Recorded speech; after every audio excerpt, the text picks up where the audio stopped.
Good afternoon and welcome to the 2025 UCR Staff Conference. We are so thrilled that you can join us here today, our last session before closing ceremony. A few helpful notes in case you've never attended an event on Zoom events before. Each session is being recorded and will be posted on UCR Staff Assembly YouTube channel. The keynote presentation will be stored in UCR LMS. If you would like closed captioning for this session, please click on the Show Closed Caption button at the bottom of the screen. While we intend to use chat to interact, please submit any questions that you may have using the Q&A feature, not the chat. This allows other folks to vote for questions that they'd like to have answered. We will be holding any questions until the end. So I'm going to give it a minute or two for everyone to join the session. So just out of curiosity, where are people joining from? I've seen people from San Diego, Merced, and of course, Riverside today. But if you want to type in chat, you can tell me where you're coming from, what campus, that would be wonderful. Yeah, San Diego has been in force. It's wonderful. Irvine, UCR, San Diego. That's great. Thank you everyone for joining. Okay, so let's get started with our session. And always please be mindful of the UCR principles of community. I would love to welcome today Sharlene. Sharlene is a dedicated leader. Hold on just a moment. Sharlene is a dedicated leader in professional development and workforce growth. In her early roles at UCR, she discovered a passion for developing young people through mentorship and coaching. As the Student Employment Program Supervisor at Transportation Services, she leads recruitment efforts and implements development initiatives to promote workplace readiness. During the pandemic, Sharlene leveraged her experience as a recruiter for Yamava Resorts and Casino before she was invited back to UCR. As an auxiliary service employee program coordinator, she facilitated student recruitment and onboarding multiple departments, restoring pre-pandemic staff levels. Today, Sharlene is an event parking manager and continues to support the professional development of her talented team. Beyond her role, she remains committed to the professional development by participating in the mentoring program and workshops. She also enjoys audiobooks, day trips, craft markets, and collecting postcards. So let's give a big thanks for Sharlene coming out, and I will turn it over to her. Thank you, Shannon. Thank you very much. I appreciate it. So thank you everyone for attending my session today. I know that this is the last session and the reception is immediately to follow. So we're going to start with the beginning. Again, this recording will be made available. If you have any questions after the session and that we're not able to get to, feel free to connect with me on LinkedIn and I'll respond to you. And if you like my session, an endorsement or review on LinkedIn would be much appreciated. During the session, I encourage you to write or chat or use the react buttons at the bottom. And without further ado, let's just jump right into it. So first, what concerns do you have about interviews? Go ahead and just add them to the chat.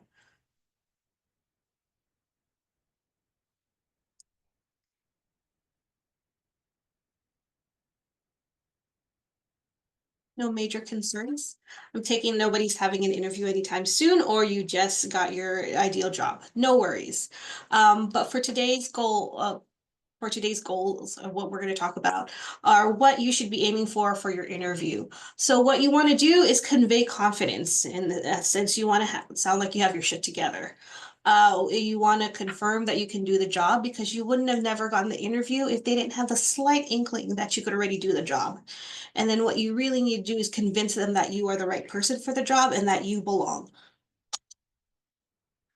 We're going to start with interview tips. I know that's probably what most people want to talk about. We'll dive a little bit into that and then we'll go into other practical tips.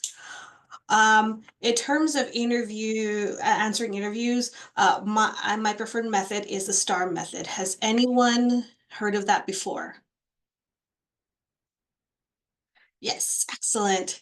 Yes, the STAR method. I like it because it encourages adaptability. So what the STAR method stands for is situation, task, action, and results. For situation, you want to think. So you first of all, you want to start thinking of stories. You want to review your appraisals. You want to ask your coworkers. You want to ask your spouses and friends. Think if you had a highlight reel that you could show your interview, what would be on it? Once you have a few stories thought out or in mind, you want to break it down again into situation, tasks, actions, and results. Situation, you want to set the scene with your story. What was the problem? What was the beginning state? Provide the necessary details so that the interviewer understands what is the problem. Task, what is the target? What is the end goal? And most importantly, what was your role in that situation? Actions, how did you address the situations? What steps were taken towards the target? And what actions were specifically your responsibility? Again, don't forget the part that you contributed. And then last, what was the outcome? What was the desired results? If it wasn't the desired results, what did you learn from it and what would you have done differently? You don't want to leave any question on a negative note. Question so far?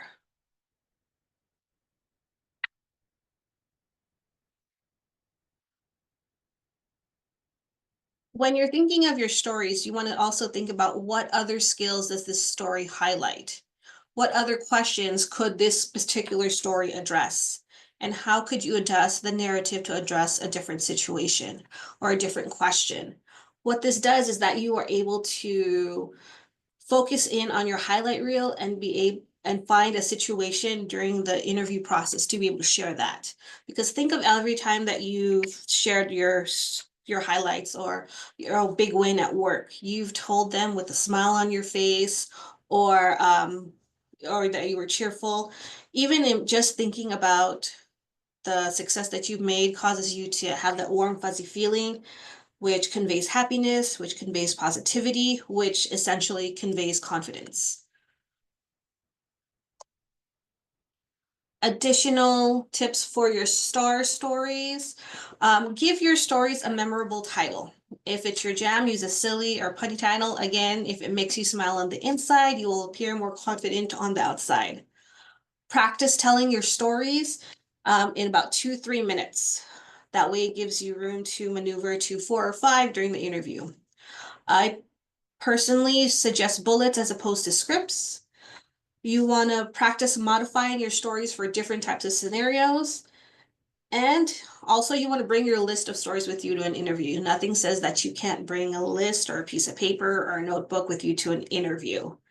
While I recommend bullet points as opposed to scripts, there are 2 exceptions. Does anybody know what 2 questions are my exceptions or what 2 questions to always expect at an interview? Tell me about yourself. Yes, exactly. That's one of them. What's the other one? So tell me about yourself comes at the beginning. What usually comes at the end? Any questions? Exactly. Exactly. That's what I was thinking about. So I personally believe that everyone should have a scripted response to tell us about yourself or any additional questions right off the bat. These questions should not catch you like a deer in the headlights. You should have a response ready to go and it should be well rehearsed. As opposed to how to answer these questions, a Google search will spit out hundreds of results for either one. Pick whatever feels most authentic to you. Personally, in response to tell us about yourself, I feel like a 75-25 split between professional and personal or 80-20 is the best approach to this. But again, that is my opinion.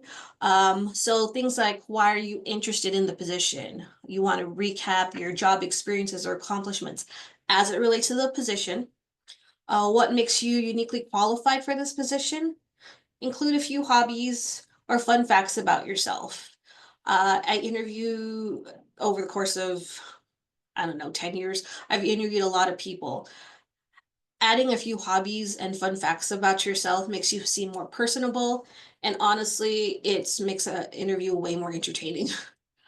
Bonus points if you can show genuine interest or connection to the company. Like this is your dream job because X, Y, and Z. You want to work for this hospital because it's where you were born. You want to work for this particular video game company because it's the first one you remember playing. Things like that. Any questions so far? Next one. So, what questions do you have for us? The answer should not be none. You are going to you're gonna seem like you're going to miss out on the genuine opportunity to have a actual conversation about the position itself. So you should have about 2 or 3 questions ready just in case somehow it's asked earlier or it's brought up. You have number 2 and number 3 ready to go in your pocket. I don't recommend starting with what are the next steps. It makes you seem way too eager to get this over with, to move on. Asking questions about the job itself or having any kind of questions about the position or the company shows that you are genuinely interested and that you've done your research. And if you are interested in me, then I am definitely interested in you. That's how it works in jobs, and that's how it works in dating. Any questions so far? In the chat, does anyone have any go-to questions that they use during interviews for this particular question? Or ones they've heard of are good ones? I like to use, if you don't mind me speaking real quick, I like to use, like, how do I word it? Like, what are you looking for out of this position to, like, for the candidate to succeed within the first, like, few weeks of being in the position? And then another one, I kind of ask personal, like, what successes have you made in your position? So I like to kind of make it personal towards them to kind of learn a little bit more about the interviewer. Exactly. I think the same way. Also because you want to know what you're getting yourself into. I think having general interest in what is going to be expected of you if you get the position shows that you're serious about this. Other questions in the chat is what is a typical day like in the position? What is your favorite part of working on or with this team? What do you like most about working here? Why did the last person leave? These are all questions about the culture. You want to know what you're getting yourself into. It's as much an interview for them as it is for you. If you're getting, this should be a two-way street. You want to get to know them, they want to get to know you, and you want to know if this is really a good fit for you. You are also making a long-term commitment by accepting a position, so why not ask the questions before you start? Any questions about the presentation before I move on? Interviews have asked us, what's your favorite part of our job? What our favorite part of our jobs are. Personally, I like this question. If I get to talk about myself for a few seconds, it makes me like the person a little more. Again, it's like dating. So whatever the question is, whatever the prompt, you want to keep your response concise and to the point. If possible, or whenever possible, mention quantifiable results when possible and how you contributed to those results. And most importantly, answer the questions. If you need to recap the question in your response. I've seen a few times where a person gets the gleam in their eyes, like they know what they're going to say. They have the perfect antidote. They get right into it. And I'm at the edge of my seat waiting for the end result and how this is going to answer the question. And the story ends. And everyone's like, is that it? Which, if your interview is nice to you, they'll, probe you for more. But you should always make sure to answer the question. Breathe, gather your thoughts. And my tip is to recap the question at the end so it forces you to make a home run. Additional tips. So we're going to move on to the practical and actionable tips that help you control what you can and prep for what you can't. These tips are in no particular order, but all of them are listed so that they can, to encourage you to be better prepared and to also be more confident and to show that you have your shit together. First, familiarize yourself with the company. Visit their website, read their mission statement and values, follow them on social media, look up their recent videos or articles about the company, or listen to their podcasts. For one of my colleagues, he was nervous for their interview, hadn't spoken much, hadn't heard much from the company itself, but the director was recently interviewed for an industry article, and listening to the director speak gave them some insight as to what their priorities are, what their current state of the company is, and bonus points because the director was the one who interviewed him. So he was already a little familiar with the type of language she would use, their voice, putting a person just at a little more at ease. And the more at ease you are, the more comfortable you are, the more confident you seem. Following them on their social media also does the same thing. It helps you see what's going on currently in their event. Yes, their website could be updated, but their socials give you more, depending on the industry, give you a different perspective on what's going on with the organization or with the company.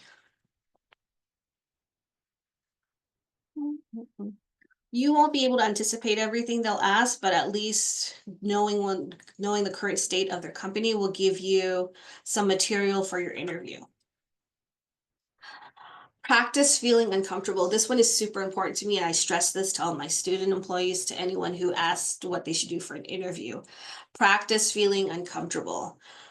All of us have done it. We've asked somebody to work with us and ask us interview questions, but your friend is on your side. They are sitting across from you, big smile on their face, edging you on, giving you supportive cues. So obviously you're going to feel the most comfortable. But unfortunately, you don't have any control of who's going to be with you for the real thing. So practice the discomfort. Practice being in a room with a different person. Practice in a setting that you're not comfortable with, because I guarantee you most likely you practice in your own office, in your own workspace, someplace you've been in multiple times. What you want to do is feel a little, I agree with Shannon, practice and videotape yourself. What you want to do is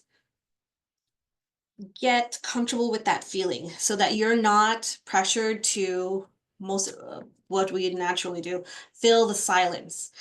When it's silent, we tend to stammer. We tend to try to fill the void, and it's natural. So what you want to practice is taking a moment to breathe, inhale, take a few seconds to think about how you want to formulate your response before you answer the question. Questions on this so far? Does it sound scary?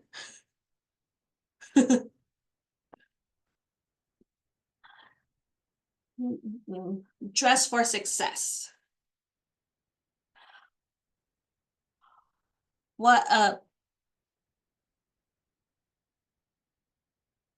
When you're deciding what to wear for an interview, you want to either match the vibe, for lack of a better word, of the company, or you want to overdress. Never, ever underdress. But wear something you feel confident in. I'm wearing my lucky earrings. Wear the watch that you got as an anniversary gift. Wear something that makes you feel a little more confident. I don't recommend buying anything new because you tend to wiggle, you tend to fidget. What if it didn't fit as well as you thought it did? So wear something you feel confident in as opposed to something brand new. For virtual interviews, I also recommend dressing for success from head to toe. How many of us have rocked the mullet for a virtual interview? You know, business on the top, PJs on the bottom.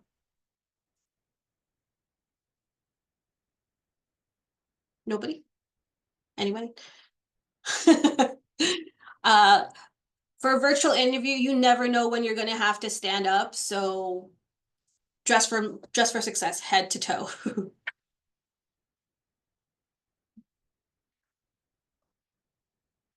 Dry run your interview in person.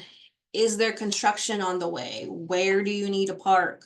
What building are you going to, especially if it's a large campus? Everyone knows the address here, 900 University Avenue, but that covers like dozens of buildings. So make sure you know what building you're going to. Any of these things could hinder you from getting to your interview on time. Knowing exactly where to go will help you keep calm and help you stroll in with your head held high and help you stroll in with your head held high and like you know what you're doing. But what if it's a virtual interview? I also recommend doing a dry run of your virtual interview as well. What's in your physical background? Even if you plan to use a virtual background, some things can go wrong. So what's in your physical background? I had a colleague who picked out a background that had the colors of the company they were applying for, but something went wrong, and so his physical background showed up. Mind you, it was his collection, so there's nothing bad about it, but it was a collection of his figurines, and he wanted to present himself in a different light. So be mindful of what's in your physical background just in case. Find a quiet spot with a good connection. Familiarize yourself with the meeting software in case you're not familiar with it yet. Notify and remind your household. Tell everyone quiet on the set, what time. If possible, get out of the house, for them to get out of the house. Have alternatives ready. So if you're going to use your laptop, your desktop, have your phone and your tablet charged and queued up just in case. And then log in a few minutes early. I've seen a trend where employers give people the interview questions just before the interview. Is this gonna make or break your interview? To some sense, it's gonna give you a little piece, it's gonna calm you down a little bit, but no, you're not gonna gain new experiences in the next 5 minutes. Any questions on this so far? Any other tips for doing a virtual interview? Put your pets away. I don't know, if I saw a cute puppy, that might sway me. Depends on how cute the kids are. And someone who is given the question before, yes. Turn off all the other electronics. Who's had like their alarm go off in the middle of a meeting? What's the best way to handle interviews or running on their treadmill during the panel interview? It's very extra. V, what's the best way to handle someone interviewing you who's running on a treadmill during the panel interview? I don't know what the best way. I've seen some very awkward things in all the interviews I've done. You try to get past it as best you can. Turn off all of the electronics. I agree. Having an alternative way to contact them. Yes, that's key. Know how to share your screen. Log in a few minutes ahead of time so that you're able to do that. I did that with Shannon earlier. Thank goodness, because I was not looking at the what I thought was being displayed was not being displayed.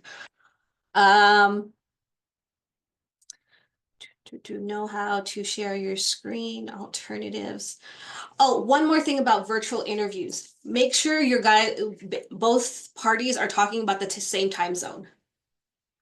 I scheduled a meeting with someone in Central California. It was both reasonable times for both of us, but it was not the same time.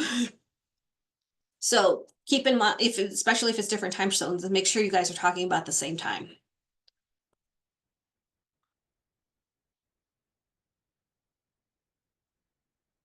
So moving on, don't get too personal or too negative. Yes, I believe in showing a little bit of personality during interviews, your hobbies, but keep discussions about your personal life to a minimum, no more than like 20, 10%. Never badmouth a former colleague or an employer. And if you must talk about a shortcoming or a mistake, because those will come up during questions, make sure you demonstrate what you learned and how you bounce back and how things have improved. Again, you never want to leave it on a negative note. Now, if the question asks you what are things you need to improve on, I would highly recommend staying away from I am too much of a perfectionist and pick something else. But if they ask you for something, for a mistake, for things you want to improve on, answer the question as best you can, but also, again, never leave it on a negative note. Show that you are learning from it, show that you are moving on and you are doing better from it. Questions? Body language. Don't cross your arms. It makes you look closed off. Sit up straight. Again, that shows confidence. Don't fidget, but if you need to do something with your hand, you can jot down some notes or take a sip of water. Maintain soft eye contact. If you can't, just imagine a spot just below or just above their eyes. It would be great if you were interviewing with the panel so that you can make you can do short phases of eye contact with each of them. And then just keep rotating from that. But I would definitely, if they were taking turns asking questions, I would start with the person that asks the question. Any other tips on body language?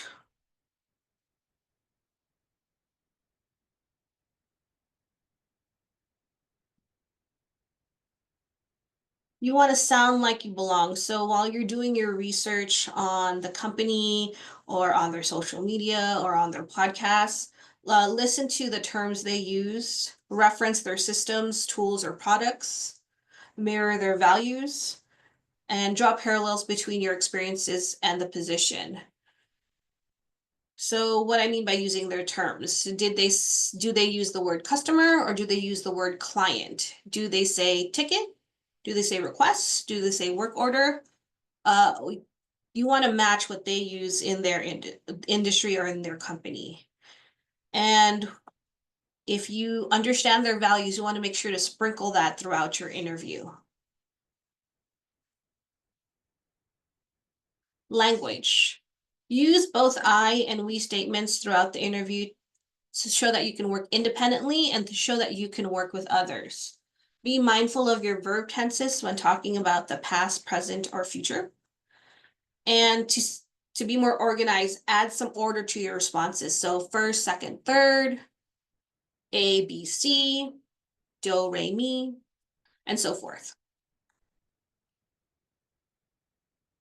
And coming up to the end, send your thank you notes. Immediately after the interview, jot down some material for your thank you notes. If you don't do it immediately, I guarantee it's going to be difficult to remember what to write later in the evening.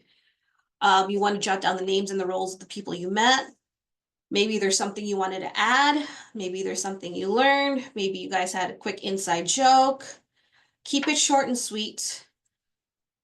I recommend sending the thank you note the next morning if you know that there are more interviews so that you stay fresh in their mind, but definitely within 24 hours.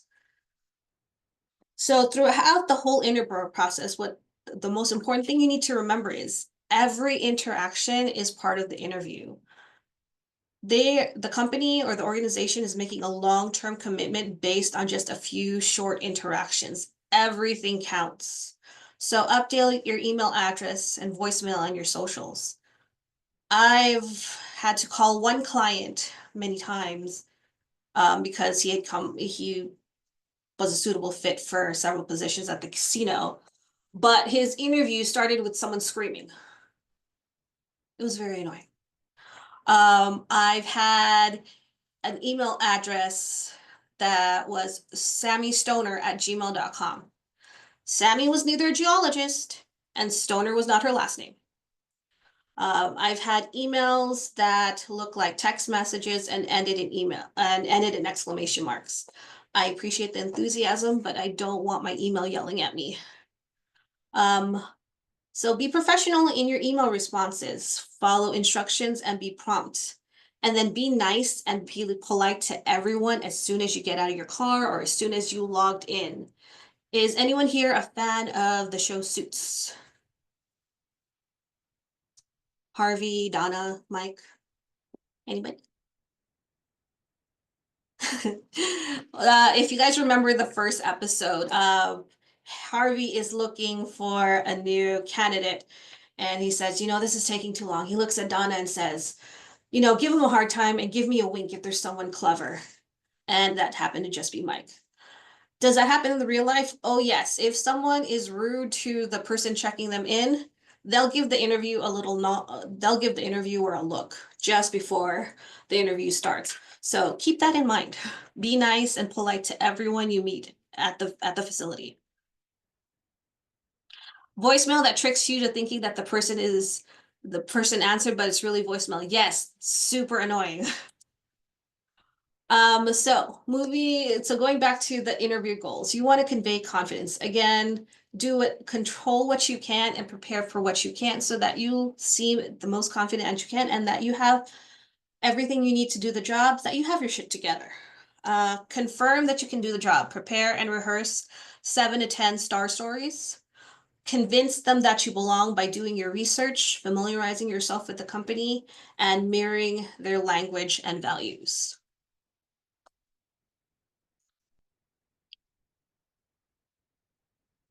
Any questions?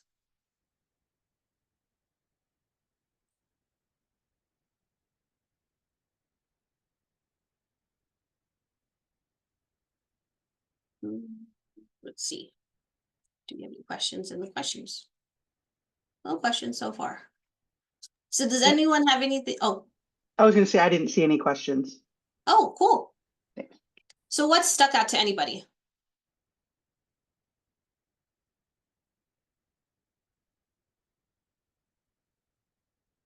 How do you answer a question that you don't know how to answer? I've seen this done a few ways. They try to answer something similar. So if not exactly the results they wanted in that question, they try to answer with something as similar as they can get to it. It was silent for so long that the interview asked if you would like to circle back to it, and eventually they came back to the question and tried to answer it as best they can. I have to be honest, I can imagine how much this would shake a person's confidence if they didn't know how to answer. So you try, so my personal opinion would be like, try and figure out a scenario that works as close to the question as possible. And then if you think of something better later after the interview, I would include that in your thank you note.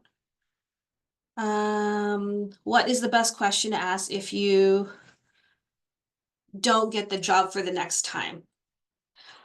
Ask the employer what you want to know why you didn't get the position. That's a tough one. It's sometimes it's not possible for the employer to talk about that because then you could be talking about things that are confidential, like what other interviewers said or didn't say or things like that. But as hard as it is, I think it means that either if you weren't prepared, you can feel it, you know it in your heart. But if you didn't get the job that you wanted, then maybe it wasn't meant to be this time. I know it's hard to accept that, but I've had enough people tell me that, that job I didn't get, I learned this about it later, or this better role came along. So you just keep chugging along. I know it's hard. Finding a job is hard. Getting rejected for a position or passed over is hard, but I truly believe everything works out for the best eventually. What would not be appropriate to put in a thank you note? Let's see. If you wouldn't say it to their face, I don't think you should be putting it in a thank you note. It should be short and sweet. Quick email. If I have to read a long dissertation or recap the entire interview, that's too much. I even think like to whom it may concern is completely fine because sometimes you don't it's hard to get the email addresses of all the people in the room. So, I mean, emailing it to the selection committee or whoever's contact information to pass it along, I even think that's appropriate. What are some resources for practicing an interview? I think just answering the questions that you find online. Some folks have asked AI to create questions. I don't I find the value in AI. Is it a replacement for the legwork? Absolutely not. But if you wanted to generate questions for a specific field, I think there's some value in that.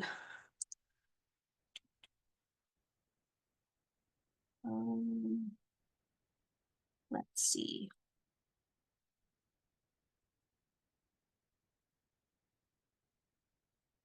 One second.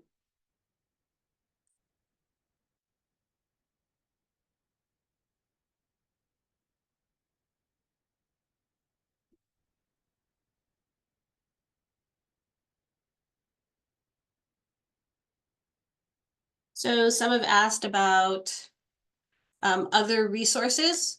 I personally recommend, these are the ones I like. I like Harvard Business Review for all things professional development and business. Interview Boss podcast covers a wide variety in terms of interviews. So like transitioning in a company, if you've been out of the job market a long time, virtual versus in person, I think it's great. If you want resources on people skills, Vanessa Van Edwards is amazing. Whether you find her on YouTube or her books or TikTok, she talks about conveying warmth versus competency. And then if you want a resource on how to talk to people, how to talk to anyone is a great resource. It doesn't have 5, it doesn't have 10, it has 92 practical tips on how to talk to people. But yes, any podcasts or books that I recommend, those are the ones. Tips to appear more confident and less self-doubt. I think, like I said over and over again, whatever you can do to prepare what you control what you can prepare, and then what you can't control, do your best to prepare for, helps you be the most confident. Because like what I was talking about, going to your interview and getting the directions, finding the building. If you are late and you are huffing and puffing and out of breath because you were late to your interview, that's already eating away at your confidence. Do whatever you can to reserve as much of it for the actual interview as you can, is my advice. Any other questions? Oh, how do you feel about asking panels to repeat questions? Oh, I think that's perfectly fine. I think that's perfectly fine. What if there was something noisy? What if we were not on the same page? What if you took the question a little differently? Or not only to repeat the question, but I think it's also fine to ask to rephrase a question or to clarify. I'm trying to think of an example now. It's happened once. I asked a question and they answered it. And thinking about how the question was phrased, yes, I can see how it was misinterpreted. So yes, I don't think there's anything wrong with asking someone to repeat or to clarify a question.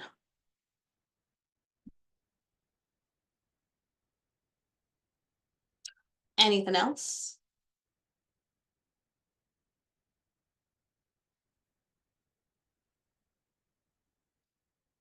Sorry about that, Patricia. Any other questions? Again, if you have any other questions, we got about 5 minutes left. The reception is going to start at 2 o'clock. But if you have any other questions that you have and you think of later, you can find me on Instagram or you can email me. Yes, Sharlene at UCR is my email address. But if not, I will let Shannon take it away and I'll see you guys at the reception. Well, thank you so much, Charlene. I know I learned a lot. I hope you all did too. What a great resource, especially if you're going to be interviewing in the near future. So we hope you enjoyed your time with Charlene and I today. As you know, our goal is to keep the UCR Staff Conference 100% free to attend. We couldn't do that without our generous support of our sponsors, UCR Staff Assembly, LEAD, UCR Human Resources, Employee and Organizational Development, and of course, Schools First Credit Union. As a reminder, we will upload this session to the UCR Staff Assembly YouTube channel. And just a few quick reminders, our in-person session is going to be happening in about an hour and 20 minutes at 2 o'clock. If you have not already RSVP'd, you can still do that. Please reserve a spot, and just note this is only open to UCR staff. LEAD nominations for the executive board are now open. The staff assembly elections will be open April 14th, so please take the time to vote. If you have not done so already, please sign up for the UCR EEOD listserv. You can sign up for the Franklin Covey All Access Pass, pay $3.95 for access to the AAP online platform and live instructor-led Franklin Covey courses offered by the Employment and Opportunity Development. And this will be through December 31st. Enroll via the UC Learning Center. Also, we will be raffling 20 seats at the end of the conference, and this is limited to UCR employees. So once again, thank you for joining us. I hope that we see a lot of you at the closing ceremony, and a big thanks to Sharlene for the wonderful presentation. I will definitely remember Star. Thank you so much. Thank you. Have a great day, guys. See you soon. Have a great day, everyone.